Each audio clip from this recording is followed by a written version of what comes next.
តសួស្តីបងប្អូនអរគ្នាសូមស្វាគមន៍មកកាន់ការឲ្យតម្រុយនៅថ្ងៃទី8ខែកុម្ភៈឆ្នាំ2026ពីខ្ញុំបាទ admin ហើយមុននឹងចូលការ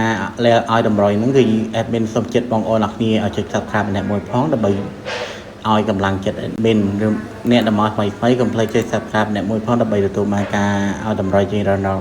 ងរាល់ថ្ងៃបងប្អូន admin និយាយស្អកកតិចណាបងប្អូនអរគ្នាតយើងចាំមើលទាំងអស់គ្នាថ្ងៃនេះ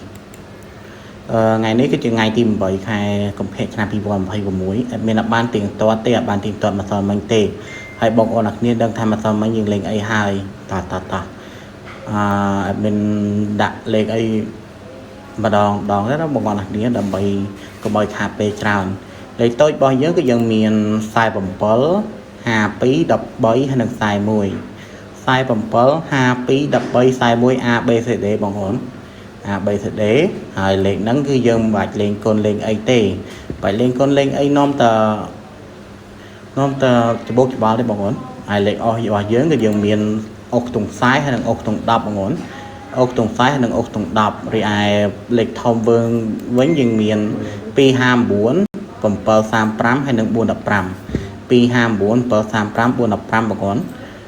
ហើយលេខ3លេខយើងវិញគឺយើងលេងកូនបងប្អូនបើមិនលេងកូនទេបងប្អូនមិនងាយត្រូវទេបងប្អូនអ្នកគ្នាអើយមិនងាយត្រូវទេមិនងាយតាលេខ3លេខនឹងផាំងហ្មងទេបងប្អូនអ្នកយើងលេងកូនផងបងប្អូនហើយ